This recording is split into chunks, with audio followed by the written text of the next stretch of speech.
नमस्कार, स्वागत है आपका ग्रामीण भारत चैनल पर और मैं हूं आशीष पांडे। एक नजर आज की हेडलाइंस पर। इंदौर में तनिष्क ज्वेलरी के विज्ञापन का विरोध, हिंदू जागरण मंच ने किया विरोध प्रदर्शन। एड में लव जिहाद को बढ़ावा देने का लगाया आरोप। बीजेपी प्रत्याशी इमरती देवी ने नामांकन पत्र किया दाखिल, गृह मंत्री नरोत्तम मिश्रा भी रहे मौजूद। नामांकन से पहले इमरती देवी ने नरोत्तम मिश्रा के छुए पैर। सज्जन सिंह वर्मा ने सीएम शिवराज को लिया निशाने पर, कहा नदियों की रेत खा गए सीएम शिवराज। बीजेपी के मैं भी शिवराज अभियान पर कसा तंज। डुमरियागंज तहसील की वोटर लिस्ट में जिला निर्वाचन की भारी चूक, प्रधानमंत्री मोदी से लेकर आतंकवादी लादेन तक का नाम शामिल। निर्वाचन लिस्ट में मुख्यमंत्री शिवराज व एक्ट्रेस सोनम कपूर का भी है नाम। शहडोल में बुढ़ार पुलिस की अवैध कारोबार पर कार्रवाई तेज, अवैध तरीके से धंधा करने वालों में मची हलचल। 5 लाख रुपए के अवैध लोहे को किया बरामद। अब खबरें विस्तार से। तनिष्क ज्वेलरी के एक विवादित विज्ञापन को लेकर हिंदू जागरण मंच ने इंदौर के 3 शोरूमों पर प्रदर्शन किया। संगठन के कार्यकर्ताओं ने एकत्र होकर प्रदर्शन करते हुए शोरूम पर मौजूद कर्मचारियों को भगवा दुपट्टा ओढ़ाकर हिंदू परंपरा की रक्षा करने का आह्वान किया। हिंदू जागरण मंच पदाधिकारियों ने कहा कि टाटा समूह के प्रतिष्ठान तनिष्क ज्वेलरी के नए ऐड में लव जिहाद को बढ़ावा दे रहे हैं। हिंदू जागरण मंच के पदाधिकारियों ने कहा कि बेशक चौतरफा विरोध के चलते ऐड को हटा दिया गया हो, लेकिन परंतु इस विज्ञापन के गुनहगार ब्रांड मैनेजर मंसूर खान और विज्ञापन को अप्रूवल देने वाले लोगों पर भी कार्रवाई होनी चाहिए। इसके लिए हिंदू जागरण मंच के सभी जिला इकाई में विरोध जताया जा रहा है। इस दौरान इंदौर मालवा प्रांत के पंडित राजपाल जोशी ने कहा कि जिहादी मानसिकता वाले व्यक्ति ने विज्ञापन बनाकर हमारे देश के ब्रांड टाटा तनिष्क को बदनाम किया है। वे हिंदू संगठनों को आक्रोशित कर रहे हैं। हम इसका पुरजोर विरोध करते हैं। अगर टाटा समूह की ओर से मंसूर खान और अप्रूवल देने वाले अधिकारियों पर कार्रवाई नहीं होती है तो हम टाटा समूह का पूर्णतः विरोध करेंगे। हिंदू जागरण मंच इंदौर विभाग आज तनिष्क के तीनों शोरूम के ऊपर अपना शांतिपूर्वक प्रदर्शन करने के लिए आया है, जिसके तहत हमने एप्रिसिएशन के रूप में इनको भगवा कलर का दुपट्टा ओढ़ाया है, क्योंकि टाटा तनिष्क हमारा देश का ब्रांड है। एक जिहादी मानसिकता के व्यक्ति ने एक ऐड बनाकर टाटा तनिष्क को बदनाम करा, हिंदू संगठनों को आक्रोशित करा और हिंदू समाज के मान बिंदुओं पर कुठाराघात करा। टाटा तनिष्क ने उस व्यक्ति को नौकरी से निकालकर हिंदुओं के लिए एक बहुत अच्छा संदेश दिया, जिसके लिए हम उनको भगवा दुपट्टा पहनाकर हमने उनका स्वागत करा एवं उनसे हाथ जोड़कर निवेदन करा कि वो एक क्षमा पत्र अपने शोरूम के अंदर एवं बाहर लगाएं, जिसके अंदर वो भी पूरे समग्र हिंदू समाज से माफ़ी के रूप में उस पत्र को यहाँ पर लगाएं। ये हमारा आग्रह था। टाटा तनिष्क शोरूम के मार्केटिंग हेड के द्वारा ये किया गया। वो जो भी व्यक्ति है उसकी जिहादी सोच उसके उस ऐड से ही प्रदर्शित होती है, जिसके कारण उसने हिंदू समाज के इतना बड़ा त्यौहार जो दिवाली और नवरात्रि आ रहे हैं उसके पहले हिंदुओं को आक्रोशित करने के लिए एक सोचा समझा षड्यंत्र था। टाटा समूह को बदनाम करने के लिए एक सोचा समझा षड्यंत्र था, जिसका हम विरोध करते हैं। इंदौर के तीनों शोरूम के ऊपर हमने शांतिपूर्वक तरीके से यह हमारा प्रदर्शन करा है, जिसमें हमने उन सभी का धन्यवाद करा है। यहाँ के मैनेजिंग डायरेक्टर्स का धन्यवाद प्रेषित करा है कि आपने अपने उस कुटिल व्यक्ति को नौकरी से निकाल के बहुत अच्छा संदेश दिया है एवं एक क्षमा पत्र लगाकर आप हिंदू समाज को भी अपना क्षमा का उसमें करें। डबरा विधानसभा से भाजपा की प्रत्याशी बनाई गई इमरती देवी सुबन ने अपना नामांकन पत्र दाखिल कर दिया है। इस मौके पर उनके साथ गृह मंत्री नरोत्तम मिश्रा भी मौजूद रहे। आपको बता दें कि इमरती देवी कांग्रेस छोड़कर सिंधिया के साथ बीजेपी में शामिल हुई थी। अब वो डबरा की सीट से भाजपा की प्रत्याशी हैं। नामांकन भरने से पूर्व इमरती देवी ने नरोत्तम मिश्रा के पैर छूकर उनसे आशीर्वाद भी लिया था। मध्य प्रदेश में उपचुनाव के माहौल के बीच नेताओं के बीच जुबानी जंग भी तेज हो गई है। पूर्व मंत्री सज्जन सिंह वर्मा ने मुख्यमंत्री शिवराज पर तीखा व्यंग कसते हुए कहा कि मुख्यमंत्री शिवराज ने नदियों की रेत खाई है। उन्होंने भाजपा के मैं भी शिवराज अभियान पर तंज कसते हुए क्या कुछ कहा, आइए सुनते हैं। शिवराज सिंह जी चौहान एक मुहिम चला रहे हैं। शब्दों के आडंबर जाल रचने वाले भाजपाई ये भूल जाते हैं कि हम जो ढोंग कर रहे हैं कि मैं भी गरीब हूँ, मैं भी शिवराज हूँ। अरे भाजपाइयों, क्यों शिवराज बन रहे हो? 2018 के चुनाव में जनता ने मध्य प्रदेश की शिवराज चौहान के चेहरे को नकार दिया। अब गरीब की कहानी सुन लो।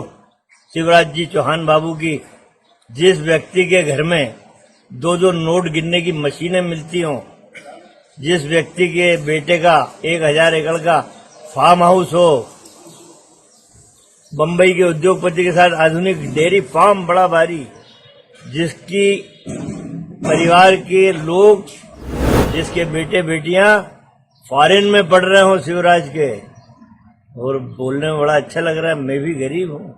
15 साल में जो भ्रष्टाचार किया शिवराज बाबू, होशंगाबाद सीहोर की नदियों की रेत खा गए।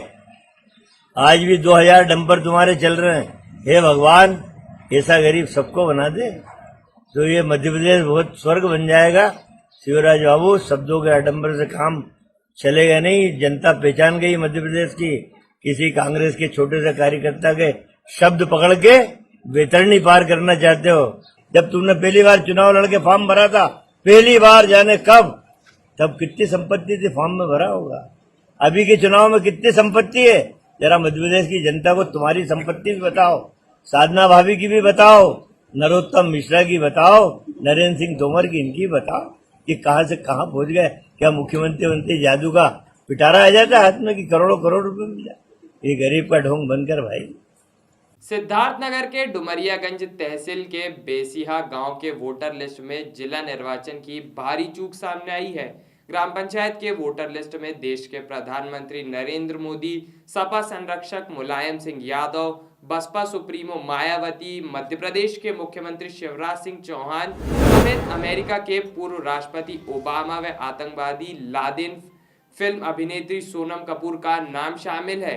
गांव वालों का कहना है कि यह प्रशासन की बहुत बड़ी लापरवाही है। जिन लोगों का नाम है उनका नाम खारिज होना चाहिए। वहीं डुमरियागंज के एसडीएम त्रिभुवन का कहना है कि इस मामले की जांच कराई जाएगी और जो भी नाम सूची में गलत तरीके से अंकित हैं उसे हटा दिया जाएगा। अब सर हम क्या बताएं मामला, अब नाम उल्टे सीधे आए हैं। जो हकीकत नाम है वो नहीं मिले। जो लोग वोट डालना चाहते हैं उनका नाम ही नहीं है। ऐसे ऐसे नाम आए हैं जैसे नरेंद्र मोदी जी हो गए, उस्मा बिन लादेन हो गए, अनिल कपूर, ऐसे ऐसे नाम है जो कि हमारे गांव में है नहीं। आज तो हमारे गांव में जो है, जब का जो है ग्राम पंचायत का चुनाव का घोषणा हुआ, उसकी सूची बनने लगी तो सूची हमारे BLO लेके आए गांव में। तो उस सूची में नाम जो है नरेंद्र मोदी का नाम आया है, लादेन का नाम आया है, आतंकी लादेन जो है उसका नाम आया है, फिल्मी सितारे अनिल कपूर, सोनम कपूर का नाम आया है। दुनिया भर का उल्टा सीधा नाम जो है आया है। और जो सही नाम था वो बिल्कुल पूरा घर का घर गायब है। जबकि हमारे गांव में ऐसा नाम का कोई आदमी है ही नहीं, और जो सही नाम है वो तो लिस्ट से गायब है। जैसा कि आपको जानकारी हो कि माननीय निर्वाचन आयोग द्वारा पुनरीक्षण कार्यक्रम कराया जा रहा है कि ताकि पंचायत की सूची बेहतर हो सके और पारदर्शी हो सके, जो गलत नाम है वो कर सकें। और तहसील डुमरियागंज अंतर्गत इसलिए 44 पर्यवेक्षक और 225 BLO लगाए गए। और जैसा आप बता रहे हैं कि इस तरह की सूची प्रकाश में आपके द्वारा बताया गया है, लेकिन ये जाँच कराई जाएगी। अगर ऐसा है तो इस तरह के नाम काट दिए जाएंगे और वास्तविक रूप से निर्वाचन आयोग की जो मंशा है कि सूची शुद्ध हो, प्रसिद्ध हो, जो पहले गड़बड़ियाँ हो सही हो जाएं, तो इस दिशा में हम लोग काम कर रहे हैं और सही हो जाए। बुढ़ार पुलिस इन दिनों अवैध कारोबारियों पर अपनी ओर से लगातार कार्रवाई कर रही है। पुलिस की इस कार्रवाई से अवैध धंधा करने वालों के अंदर हड़कंप मचा हुआ है। पुलिस ने शहडोल में बुढ़ार रेस्ट हाउस पवन धर्मकाटा के पीछे एक यार्ड से लगभग 5 लाख रुपए के अवैध लोहे का जखीरा बरामद किया है। पुलिस ने बताया कि अमलाई निवासी बद्री पांडे स्क्रैप का काम करता है और वह कालरी का लोहा girder, channel gate, angle, pipe और मशीनरी पार्ट्स खरीदता है। पुलिस ने टीम बनाकर अवैध कारोबारियों के यहां छापा मारकर बड़ी मात्रा में लोहा जब्त किया और आरोपी बद्री पांडे पर वैधानिक कार्रवाई भी की है। शहडोल एसपी सत्येंद्र शुक्ला के निर्देश पर बुढ़ार पुलिस ने एक टीम बनाकर योजना बनाते हुए कबाड़ियों की चौकसी शुरू की और कबाड़ियों पर नजर बनाई रखी। पुलिस को सूचना मिली थी कि बद्री पांडे के अवैध लोहे का जखीरा रेस्ट हाउस के पास पवन धर्मकाटा के पीछे एक यार्ड में है, जहां पुलिस ने छापा मारते हुए कालरी के गार्डर, चैनल गेट, लोहे की पाइप जब्त की है, लेकिन बद्री के पास से इन सामान का कोई वैध दस्तावेज नहीं मिला। इन सामान का तौल कराया गया तो कुल वजन 22 टन पाया गया, जिसकी कीमत करीब 5 लाख रुपए है। बुढ़ार में देर रात कल खबर आई थी कि कबाड़ का सामान कहीं लोड हो रहा है और वो सामान संभवतः चोरी का था और उस सामान की बरामदगी की। शुरू में तो इसमें 2 आरोपी राउंड अप हुए थे, फिर तीसरा इसमें आरोपी का पता चला था। 3 आरोपी इसमें राउंड अप हुए हैं और 3 आरोपी इसमें फरार बताए गए हैं और इसमें जो है धारा 379 और 411 का ऑफेंस हुआ है इसमें, और लगभग 20 से 22 टन सामान था कबाड़ का, जिसको ये लोग कहीं लेके जा रहे थे। इस संबंध में विवेचना जारी है। आज हम बात कर रहे हैं बालाघाट की सड़कों की, जहां कलेक्टर के आदेश अनुसार बोर्ड तो लगा हुआ है कि भारी वाहन प्रवेश निषेध, किंतु आज दिनांक तक मुझे नहीं लगता कि यहां नियमों का कोई भी वाहन मालिक या ड्राइवर पालन करता होगा। तभी तो इन सड़कों पर भारी वाहन धड़ल्ले से चल रहे हैं और उन पर कार्रवाई भी नहीं हो रही है। शासन ने इन सड़कों पर चलने वाले भारी वाहनों की रोकथाम के लिए जिम्मेदार अफसर नियुक्त किए हैं, किंतु अब जिम्मेदार ही चंद रुपयों के खातिर नियम और कायदों की धज्जियां उड़ा रहे हैं और भारी वाहनों को पास करा रहे हैं। तो इसमें हम क्या कहें, क्योंकि जब रक्षक ही भक्षक बन जाता है तो कार्रवाई कैसे हो सकती है। सरपंच जी कहते हैं कि हमने इस संबंध में कई बार बालाघाट कलेक्टर को लिखित शिकायत की है, किंतु आज तक कोई भी कार्रवाई नहीं हुई है। इस बर्बादी में शासन प्रशासन जिम्मेदार हैं। शासन और प्रशासन कार्रवाई करते तो सड़कें इतनी बर्बाद नहीं होती। इस समस्या को लेके हमने कलेक्टर महोदय को पिछले 4-5 सालों में कई बार अवगत कराया है, कई बार आवेदन भी दिया है, लेकिन इस समस्या का आज तक निराकरण नहीं हुआ। प्रधानमंत्री ग्रामीण सड़क में 7 टन से ऊपर का कोई भी वाहन नहीं जाना चाहिए, लेकिन प्राय देखने में आता है कि कभी 12 टन, कभी 20 टन, कभी 25 टन, 10 चक्का, 12 चक्का, 18 चक्का ऐसे वाहन यहाँ चलते हैं। अभी वर्तमान में जो साल्टेघाट से भालवा रोड बन रही है, उसके निर्माण कार्य में भी ठेकेदार के द्वारा इस रोड के ऊपर से 12 चक्का और 18 चक्का का ट्रक गिट्टी भर के ले जाया जा रहा है। पर बोर्ड तो लिखा रहता है, बोर्ड लगे हुए रहते हैं, लिखे रहते हैं, लेकिन उसका क्या कहना चाहिए, उसको पुलिस विभाग को और आरटीओ को इस पर कार्रवाई करनी चाहिए, वो करती नहीं कार्रवाई। यानी कार्रवाई नहीं होती। कार्रवाई होती तो ये भारी वाहन चलते कैसे हैं? यहाँ से रायपुर तक का जो भी भारी वाहन रात भर चलते हैं यहाँ से। यानी इस पर तुरंत रोक लगानी चाहिए। इस पर तुरंत रोक लगाई जानी चाहिए। इसी प्रकार समाज सेवी विकास हजारी जी कहते हैं कि प्रधानमंत्री ग्रामीण सड़कों को बनवाने का काम विशेष उद्देश्य से पूर्व प्रधानमंत्री स्वर्गीय अटल बिहारी वाजपेयी जी ने शुरू किया था, किंतु आज जिम्मेदार लोग अपने मतलब के लिए सारे नियम और कायदों को ताक में रखकर धज्जियां उड़ा रहे हैं, जिससे सड़कें गुणवत्तापूर्ण नहीं बन रही हैं और कहीं बन भी रही हैं तो जिम्मेदार अपनी जिम्मेदारियों से भाग रहे हैं, जिससे सड़कें 5 साल भी नहीं चल पा रही हैं। स्थानीय प्रशासन या तो इसमें करे, जैसे कि ग्राम पंचायतें या नगर पालिका, जैसे कि सड़कों पे भी ग्रामीण शहर बाईपास रोड से आपको गुजरना है, गांव के अंदर नहीं जाना है, लेकिन हम प्रायः देखते हैं कि गांव में बाईपास रोड नहीं होते, तो मुख्य सड़क जो होती है उसी से वाहन गुजरते हैं। अब एक्चुअली मुख्य सड़क जो दी गई है वो ग्रामीण लोगों को सुविधा देने के लिए बनाई गई, न कि हाईवेज के ट्रकों के लिए बनाई गई है। ठीक है, सरकार को अपना मटेरियल जैसे राशन के ट्रक हैं, धान के ट्रक हैं, इसके लिए आवश्यक है, या फॉरेस्ट से लेके उनको कोई सामान ले जाना है, तो भैया ऐसा कितने महीने में 1 आध 2 बार होता है, लेकिन रोज दिन में जो हैवी। भारतीय किसान यूनियन के पदाधिकारियों ने बासी तहसील में प्रदर्शन किया व ज्वाइंट मजिस्ट्रेट को ज्ञापन सौंपा। उनकी मांग है कि जितने धान क्रय केंद्र खोले गए हैं उसकी सूची, नाम, पता एवं मोबाइल नंबर उन्हें उपलब्ध कराएं एवं शासन की मंशा के अनुसार किसानों से धान की खरीद की जाए व कोटेदारों द्वारा प्राप्त प्रति यूनिट 1 किलोग्राम खाद्यान्न काट लिया जाता है। इसके विरोध में कोटेदारों द्वारा कहा जाता है कि पूर्ति निरीक्षक को रजिस्टर सत्यापन के लिए मोटी रकम देना पड़ता है। यदि ऐसा होता है तो पूर्ति निरीक्षक के विरुद्ध जांच कर कानूनी कार्रवाई करने की मांग करी। समस्याएं किसानों की तमाम समस्याएं हैं। आज हमारा किसान हल्दिया नामक रोग से परेशान है। हमारे केसीसी किसान बनवाता है तो उसमें से ये केसीसी बनवाने के लिए बीमा कंपनियां पैसा हमारे केसीसी से काट लेती हैं बगैर हमसे पूछे समझे। आज हमारे फसल को नुकसान हो गया, हल्दिया नामक रोग लग गया, तो ये फिर इनकी जिम्मेदारी है कंपनियों की ना किसान की भरपाई करे। ये किस लिए पैसा काटते हैं? इन्हीं सब मांगों को लेकर के एसडीएम साहब के पास हम लोग बैठे थे। जब भी कभी कोई कानून बनता है तो वो किसानों के ऊपर लागू होता है और सारे लोगों के ऊपर लागू नहीं होता है। आज आप देख लीजिए, पराली जलाने की समस्या को लेकर के किसान को परेशान किया जा रहा है। किसान आज गाय रखावे कि खेती बाड़ी करे कि क्या करे, और पराली जलाने के लिए माननीय सुप्रीम कोर्ट का आदेश है कि जो है किसान पराली ना जलावे, इससे प्रदूषण होता है। आप देख लिए चिमनियां भट्ठे चलते हैं, एक चिमनी की भट्टी जितना प्रदूषण देती है, पूरे तहसील में के किसान अगर पूरा पराली जला दें तो उतना प्रदूषण नहीं होता। ये सरकार को नहीं दिखाई देता।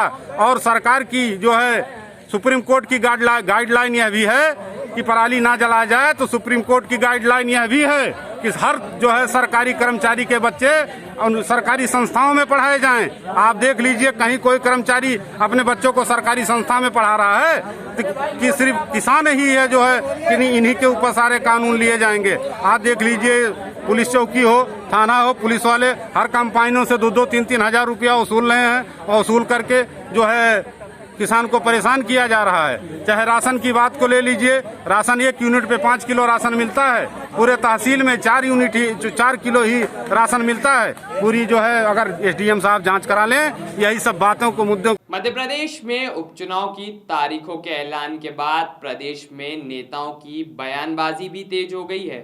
सागर जिले की सुर्खी सीट से कांग्रेस प्रत्याशी पारुल साहू ने आज अपने उपचुनाव की तैयारियों को लेकर ग्रामीण भारत को बयान दिया है।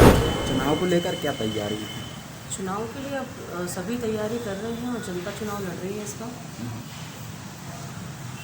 और अपने यहाँ पे ग्रामीण क्षेत्र में पिछले चुनाव में आपकी लोकप्रियता बहुत रही है, तो उस संबंध में क्या? अब ये जनता के लिए जब कोई व्यक्ति काम करता है तो जनता आज की तारीख में से विकास के कार्य चाहती है, और व्यक्तिगत काम जो व्यक्ति अपने लिए करते हैं उसको पसंद नहीं करती है।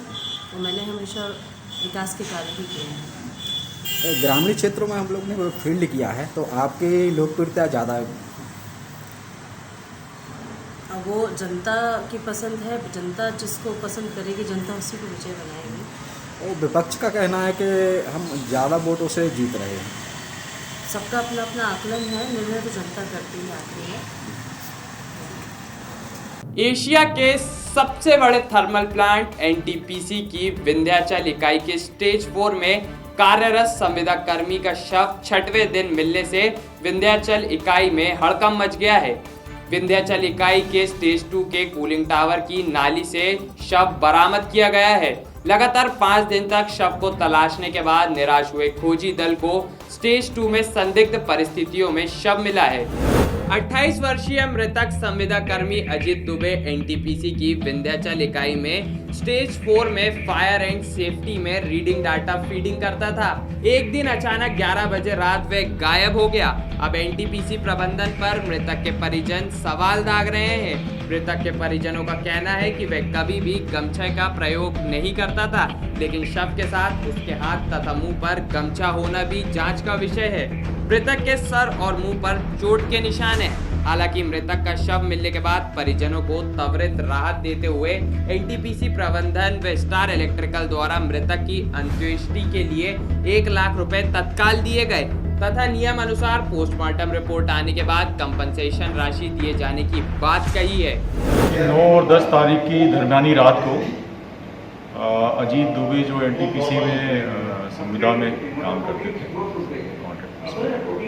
उनकी मिसिंग होने की शिकायत मिली थी।